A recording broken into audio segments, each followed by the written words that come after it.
I'm Maya, and you are tuned in to the Dope Hangouts podcast. Hey, yo, it's the MOEIS show, Dope Hangouts, ladies and gentlemen. I am with Maya. She has a brand new EP out, Defined by You, a 6-track EP. And to be honest with you, it is refreshing and it is healthy for my soul. There's zero toxicity on this EP. It's all about love. It's all about good love. It's all about being vulnerable. Yeah. So welcome to the podcast. Thank you. I'm so happy to be here. Literally, this is my second podcast video that I've done. So I'm just really excited. And it's a long time coming too. We were supposed to pod last year sometime, November. Last year? Oh, November. damn. Yeah, it was around November though. Something like that. But it was, I had got really sick and I felt so horrible because I had canceled on you like morning of. But it was divine intervention. God said, not right now, not the time. Wait till she drops her EP, her brand new EP. See? Defined by You. He already knew. That's right. But congratulations on it. It is an amazing body of work. I'm so glad that straight men can relate to lesbian love. Yep, I definitely can. The first song, let me introduce myself. Yeah, the first song, you said girl, you said she. I was like, okay, Maya. I mean, I got swag. Yeah, you pulled up on her. I got some lines. Pulled up on her clean and swift. And that was a great intro to it because it was like, let me introduce myself, Maya the person, Maya the artist, and Maya the lover, right? Can I get that right? Exactly. No, that's exactly what it was. And honestly, like, that song I wrote about, I want to say it was a couple months ago, last year. Okay. And it was a visualization of how, honestly, like, I met my partner right now because, I mean, we met on a virtual songwriting camp. Wow. Yeah. So I didn't actually walk up to her type thing, but I just slid into those DMs. Yeah. So you got game. You made the move. I always tend to make the moves, you know. Yeah. I know what I want, and I go get it. And I got her. So, yay. I love that. Happy ending. I love that. Now, I want to guess that it was through Hard Drive. It was. Because Hard Drive's the label. Yes. And how I even heard about you was through S Fluid. Yes. My homeboy James, yeah, and you were on the song. You're on the amazing song "High Regardless." You're on the chorus. I love that song. Yeah. Honestly, he sent it to me after we had a meetup, Hard Drive meetup in Vegas. Yeah, and it was like, it was divine timing again. Yes, it was. I had never heard a rapper with that style before. Oh yeah, he's just so smooth. Yeah, smooth, so smooth. And flow. I was just like, bro, you are me, but a dude. So therefore, we need to collab. That was awesome. And so you guys met at a mixer, and then boom, I was like, I want to talk to Maya. Found you.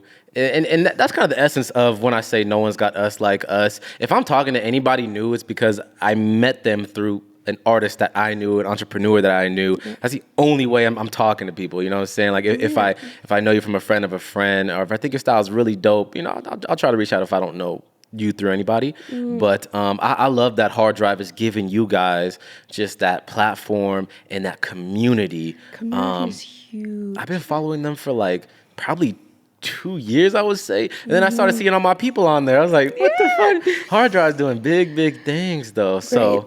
Great things. They also gave you a spotlight for your EP. Talk about that real quick. And I want to get into my favorite songs. Oh my gosh. Well, they put me on spotlight. Honestly, I've been so involved with Hard Drive since like within their first year of, you know, publicizing their platform. I actually got on there through a friend, and at first I was like skeptic. I was just like, okay, I've heard this change the music industry spiel before, and it's just been more of the same bullshit. So I'm like, is it for real? Yeah. Are you for real? They say we're all about the indie, artists. We're all about and then they're artists. just like, I want 50% of everything. And then I'm like, no, you don't, because I don't want that. So, 360 deal now. that 360 BS. So But hard drive is the difference. I'm sure there are people on your team telling you that, okay, this is it. Nah, this ain't it. This is it. This ain't it. So I like Waiting. I'm so glad you like that one. TNT is a bop. It has me like, feel good, bop in my head. And there was another one. Good Problems. Yes, Good Problems. Yeah. Like, so Waiting for me was definitely that type of thing that I've had my mindset on for the past couple of years. Like, let's be patient. Let's move precisely, and let's not. If you go too fast, even in relationships, if you go too fast, you crash and burn. Then it's like, damn, we look stupid as hell because I done put you all over my Instagram. I done fucking put you on a pedestal. Honey, the amount of times I've looked stupid as hell in relationships, let me tell you, okay? Like, I am one to fall hard, fast within the first 5 minutes. I'm just like, you're mine. I'm like, Preach. I'm sure a lot of people could resonate with you on that one. As a rock. Yeah. So Waiting. Tell me about how Waiting came about and how you chose that one. Obviously through trial. True trial and error. So Waiting, actually, it is 100% for my partner because it was the first song I actually wrote about her. Wow. Yeah. Well, technically, second song. The first song I wrote was me basically like falling to my knees, being like, "Baby, I really, really like you. Yes. Please give me a sign." Yes. Because she a little clueless. It's okay. But that Waiting song, I wrote it in Mexico. Interesting. I was out there on it's like a spa resort, but I wasn't, partaking there. I was there because my dad was working there, and I got to tag along. That was great. It's fun. Right before I moved to LA, like this is like, I went from Boston to Mexico, and from Mexico to LA because he was gonna help me move in. And this was about 3 weeks after meeting her on this virtual camp. And we were still FaceTiming and all of this stuff. And Talking daily. I'm an impatient person. Yeah, I feel you. I'm very impatient. Which I feel like is why I write songs so quickly. I'm just like, no, this to be done now. Yeah, exactly. Like, this is it. I know what I want. This is it. Yep, exactly. Yeah. But with her, it was just like every new thing that I learned about her, I got to savor it. And it was just, it felt different. It was like, okay, I actually enjoy the process of getting to know you and getting to fall in love with you. Like every single day, I was like, damn, she's the one. Because I learned something new, and I was just like, damn, where you been? So when it came to not repeating the same mistakes as the past, waiting transpired. Like, that's kind of how you know. When you want to wait for something good, that's how you know it's actually genuine. It's a real thing. It's like, I don't want to fuck this up. For real. It was literally like that. Yeah. And I'll tell you a funny story too, because honestly, I'm not a superstitious person, but I went to a palm reader about 9 months prior. Very interesting. It was literally for shits and giggles with my roommate. We were like, okay, we're just going to go because we have nothing to do on a Wednesday afternoon. Yeah. We're just going to walk to this bitch's place and like get our palms read. Why not? And she was just like, OMG, don't be with anybody because you're about to meet your soulmate in 9 months. She freaking called it. She called it. My mind is blown right now. Bro, that's you telling me because I was just like, yeah, I usually don't believe in those type of things. All right, Maya, I want to talk about Good Problems. To me, that track was super vulnerable, and it's just embracing the flaws that relationships will have and do have, but accepting them and knowing that, like, hey, we can get through this. You know what I'm saying? Yeah. Tell me about Good Problems. Honestly, it's something that I never experienced because I was always in toxic situationships, relationships, just having Preach to the choir. like it wasn't it. So even like experiencing it from like my parents' relationship, like I had never known healthy communication. And it was something that I did have to adapt to and like wrap my head around, because I'm always like, you fucking with my feelings and I'm gonna act out about it. And so it was different with her or it is different with her because like she's such a calm, she's a Virgo. So she's logical, calm, grounded, everything I'm not. What's your sign? I am a Cancer sun and moon, honey. My emotions. Pretty petty, huh? Cancer. I heard that. I'm a very petty person. So, yeah, definitely. I'm passive aggressive as fuck. So it was something different. And I was like, wait, I can actually just talk to you about my emotions and how that made me feel and not take it personally, because I know that you love me and you're not going to have malice intentions, like malicious intentions. So it was something that I never felt before, like feeling safe in the instability of what my emotions are. And I'd never been able to voice them the way that I intend them to come off before, and that's something that I'm still working on. Like my girlfriend will tell you, sometimes I speak out of my ass. And it's you know, something, it's a process. You'll find that middle ground, and a lot of people can also relate to that. You know, it's every song, you know, is pretty much relatable. You know what I'm saying? It's something that when I told you that your music, that this EP was super fresh to hear from an R&B love perspective. A lot of R&B this era is toxic. They want to be toxic. They're like the drama. Yeah, I got a girl who's cheating on her man, but she come over to my place like on a low, and they be singing their heart out about that. I'm like, this ain't love songs no more. You know what I'm saying? It's just sneaky link songs. It's reality TV songs. Yeah. And that's what you see. That's what you experience. That's like something that I feel like Gen Z specifically, like through TikTok and all of this stuff, is debunking and being truthful about, because I'm an optimist. I know a lot of people have a lot of things to say about the new generation, but I'm just like, okay, no. Like, look at all the good things that they're doing. They're talking about being vulnerable, knowing how to articulate emotions, because that has never actually been a focus in our society. And that is the reason, that is a reason why the toxicity is so prominent. Now, regarding those two songs we just talked about, who produced them? I produced everything on that EP. Did. Yes, I am a producer. I'm a self-production. I mix and mastered them. This is actually the first EP that I produced every single one. Good Problems. The beat, I really like that beat. Yeah, Oh, I really glad like you the way you like laid it out. it. Thank you. So wow, you produced it and obviously recorded it. Your vocals, and you mix and master? Yes, sir. Wow, it sounds spectacular. It sounds like straight studio album over at Interscope. It sounds really good. Yeah. You did a great job. Thank you. Interscope, damn. You did a great job. Wow. I'm so glad you like it. Yeah. Army over here. You know, I got tired of waiting for others, and wearing multiple hats is what artists got to do. But you've mastered those trades all around it. Yeah, so maybe well, if I'm I start still working again, on it. I'm gonna come to you if I start rapping again. I'm gonna come to you. I used to rap. Yeah, you literally.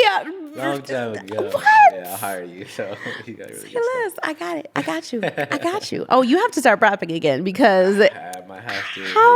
Why did you stop?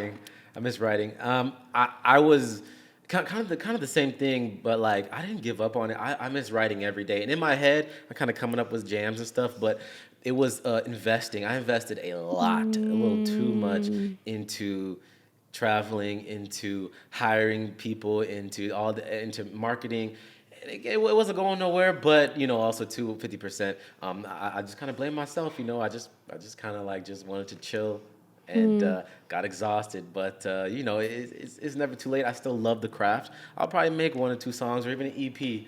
I'll probably make it at some point in time. So when I do, I'm gonna holler at you. Yeah, I still love the craft. That's good that you know the process, because that's something that I was so hard. I've been so hard on myself on, especially like these past few months, like so much shit went down and I wasn't able to put the energy and time into my craft. Like this is usually, or last year, I was literally releasing songs every single month, like twice a month.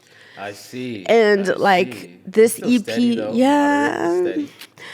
I hold myself to unnecessary standards and expectations. Yep, I hear you know on that about myself. I like that. I like that a lot because when it comes to writing, especially R&B, it's supposed to be to me R&B is supposed to be a good feeling. I like R&B when it's a good feeling, and of course the making love R&B that puts me in a good mood. My lady, you know what I'm saying, that songs that make me think about her.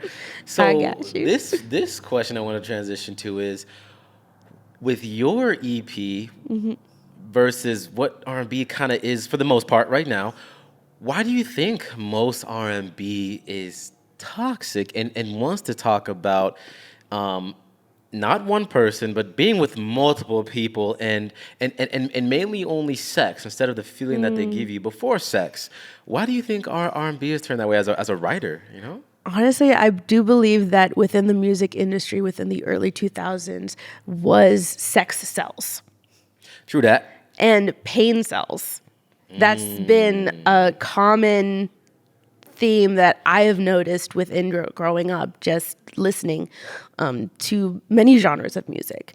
And I think that because it sells, it's popular, it is the narrative that just dominates most of songwriting in general. That is true. And so you get triggered kind of like it's almost like a dopamine hit, like when the R&B song talks about someone who did you wrong or an ex that you really loved and fucked up.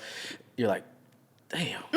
Because everybody's got some fucked up shit. Yeah. Everybody has experienced mean, cruel, traumatic things. And I think that trauma bonding is something that a lot of people think is a healthy way of connecting with people. And to a certain extent, it can be. But to focus on those negatives will always bring back around that sour taste in your mouth, honestly. And so what I've been learning and what I've been focusing mostly about in my music right now and in what I've been writing lately is having that narrative kind of juxtapose within you can be messy, you can make mistakes. That is a part of being human. True.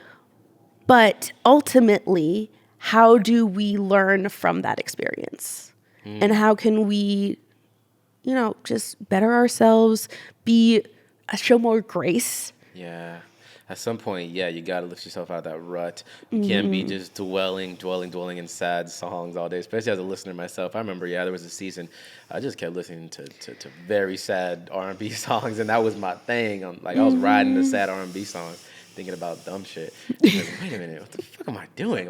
My whole demeanor is messed up right now. Yeah, literally, because the music is there's a reason Alzheimer patients come alive when they listen to music that they remember. Music is so powerful, and it the vibrations really do resonate within your whole body when you listen. Yeah, and isn't it like the frequency and the hertz make your mind feel a certain type of way? Exactly. It's transformational, and that is something that I didn't really take seriously until very recently, and it's just the therapeutic process of songwriting. I do talk about when I feel like I'm just a shitty human being. You know what I'm saying? You can. It's good to recognize when you're wrong. Yeah.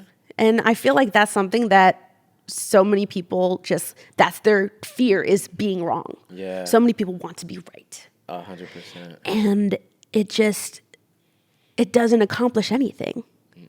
Because you can be right all you want.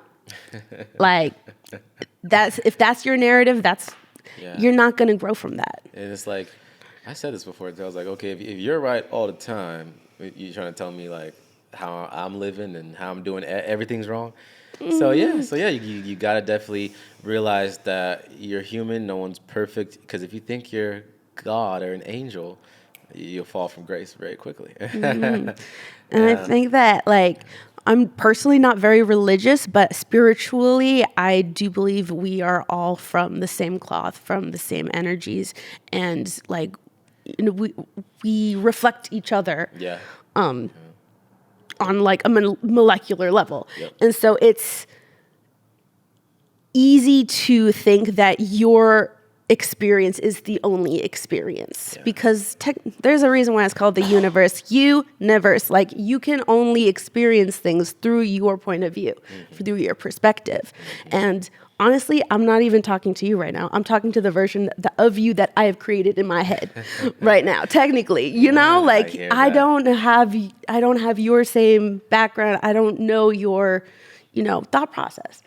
And like, filling in those blanks is something that is called bias. And knowing that most of what you think and do is wrong, and giving yourself grace in knowing that you don't know any better, that's power within itself, honestly. Like, that's where I feel the most powerful, in knowing that I'm wrong.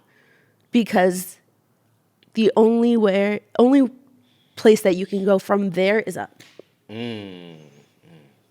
Now, being right and wrong, going up. I want to ask you this. I want to ask you about the music industry. Okay, Yes. So you heard about the ongoing but recently updated Kendrick Lamar and Drake beef? Honestly, that? no. No? That's I live hip-hop. under a rock a little bit.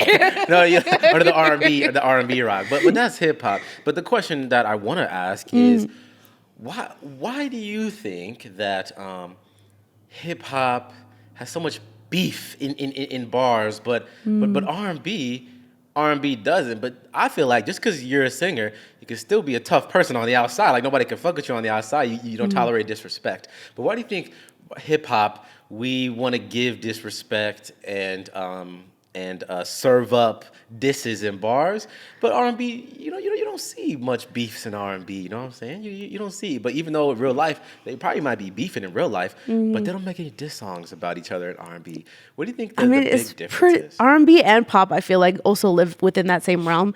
And like, genre-wise, I do believe it is a cultural difference because, I mean, all music is black music. I'm just going to say that right now. But it does come with different cultures within that same culture. You know what I'm saying? Like, hip hop came from, gangs and wanting to, have a different outlet and, come out of those, and very competitive. Yeah, they're very competitive artists, super competitive. Yeah, and it's also comes from that mentality of the, like, old labels where, like, you have to have an alter ego, you have to one up each other. Exactly. Like, it is a very competitive background, and it's just a different culture, I think. Can a person be competitive in R&B, or would you be competitive from like the next artist next to you in R&B? Honestly, like, just me as a person, I'm not a competitive person. I'm a competitive person within myself. Like, I will compete with yesterday me all day, every day. But I like to experience collaboratively with other artists. And honestly, the whole mentality of there's only a certain number of opportunities, therefore we have to compete for them, that is now a myth, because all opportunity is made within one's capacities. Yes, and there's enough money to go around. We just talked about how songs could easily go viral. How many songs went viral this year? Literally millions. Just this year, Like, and it's only thousands. April.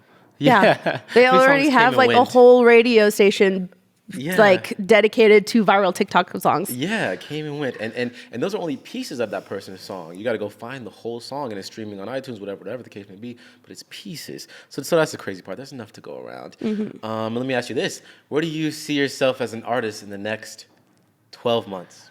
Where do you see yourself? Where do I see myself? Where do you want to be? I want to be better. I want to be better. I want to connect with more like-minded individuals who understand the collaborational aspect and importance of the music industry. I want to make more music always and better my craft because I'm good now, but I can be better. Do you want to perform more? Yes, I do. And that is one thing that I am very much working on is my set list and being my one woman band. I do hope that even though you're a one woman band, your label right now really get behind and push you and hook you up with somebody on the team, because I know they got connects with bigger corporations, bigger industries than themselves. So I really hope that comes your way. And also too, definitely perform. I want to hear this EP. I'll come to your shows, even if it's start with a couple bars around Vegas, and then maybe go to state to state. I would love to see something like that. Would be really fun. You have a beautiful voice, and it's time to show a bigger audience what it is, that you bring to the table at this point in time, Thanks. Yeah. I'm definitely trying to perform. Yeah. I'm starting small. I think that going live on TikTok and Instagram and all of those things, really just honing in and revealing my process. I don't mind if you see my voice cracks. Those happen a lot. It's okay. I ain't perfect. Exactly. You can just go live and chat with people and stuff like that. Answer questions, or play your music in the background and chat and do stuff like that. Because I know we have a life. We talked about this off camera. Life has been getting in the way of the things that we are passionate about. Life happens. You know what I'm saying? So let me ask you this as well. All my upcoming artists, man, even me. We still got to pay the bills at the end of the day. Even if music is taking care of 40%, 50% of our bills, we want our artistry to take over 100% of our bills and just make that income. So right now, are you planning an exit? Do you have a 9-to-5 right now? Actually, I just got accepted to a 9-to-5 job because I did fall behind on bills. Congratulations. I know, right? Because you're doing it. I was doing it full time. I was. Damn, I gotta eat. Yeah, and it was good for when I was doing it, and I think that now also having a 9-to-5 is good for I have ADHD, so. Yeah. Being in charge of my own schedule was to my own detriment because I'm a procrastinator and I cannot focus on for shit. So having that schedule kind of planned out for me will also push me to actually put in the hours. Yeah, 100%. When you're okay, give myself an hour to be creative. Give myself an hour to do this one task. But then you're well, I got 24 hours, so I'll do it later. That was me. I'll do it later. Me. And then I'm oh shit, I didn't do it at all today. Yeah, exactly. But I'm glad that you're vulnerable about that, because that's what every artist has to accept. A lot of us love to be nah, man, it's just the creative side. It's just the music. This is all I do. But they're hiding the fact that they actually go to work. And it's okay, my artists. It's okay, my content creators. It's okay to use work as a stepping stone. That's what I preach. Use that check as stepping stones to where you need to be, as investments. If I go to work tomorrow, that's my investment. I'm putting that towards this damn microphone, and I'm putting some in my savings account. I'm putting the next check towards that damn camera, and that isn't that the formula, right? It's a good formula. It is. It's definitely If you doing your 9-to-5, especially for the benefits, that's what I'm doing. I need my insurance, I need my vision, I need my dental, I need my 401k. Okay, but it's also knowing how to monetize yourself within the music industry is all very self-reliant and self-promotion. But knowing your worth, I think, is also scary for artists to put a dollar sign on their artistry, their products, their merch, their mixing, mastering, production, what have you. It's scary to put a number to. Yeah. And a lot of people undervalue themselves because they're just it's art, it should be free. Yeah. That's the narrative we've been fed since birth, and I'm sick of it. Yes. Pay your artists. Pay your musicians. Come on now. Pay your creatives. Yeah. It's hard work put behind because it. it's You guys are owed. Yeah. You guys are owed. You too. Yeah. This is creativity right here. Thank you. Come on, y'all. Fucking shit. Hook me up. Give me some more. All I'd be asking my people for is like, look, man. If you wanna pay for the service, cool. Go to Patreon. It's there. I'm not gonna push it in your face, but it's there. If they always ask me, oh man, how can I support you, man? I like what you do. Just go. There it is. But so that's all it is. Yeah, with like friends who are fans, family, or outside people. Like, if you love what Maya Lamaya is doing, go purchase, go stream. That's all it takes. But with that being said, it comes full circle, right? Vulnerable, Maya Lamaya the person, and Maya Lamaya the artist. Vulnerable in hold on, wait. Vulnerable in defined by you. Let me restart all that. Okay. So that Take two. So that's how it comes full circle. Vulnerable, Maya Lamaya the person. Vulnerable to Maya Lamaya the artist. And into Defined by You, the EP, which is streaming now. It just came out. So y'all go support Maya Lamaya. I thank you for coming on Dope Hangouts podcast and sitting with me. I want to give you the floor. Let everybody know where to find you on social media and anything else, any last words you want to say. All right. Well, I'm at Maya Lamaya Music on literally all social media platforms. I made it so easy for y'all. That's MayaLaMaya Music. And my link in bios will take you to all of my services. I do production, I do mixing, mastering, I songwrite for others as well. I have written for many other artists in many different genres. So hit me. And I am your man, C. You can follow us at MOEX Media on all platforms and subscribe. Let us know what you think in the comments about our conversation today. And thank you for tuning in. We're signing out. Peace. Bless you. Bless you. That last minute.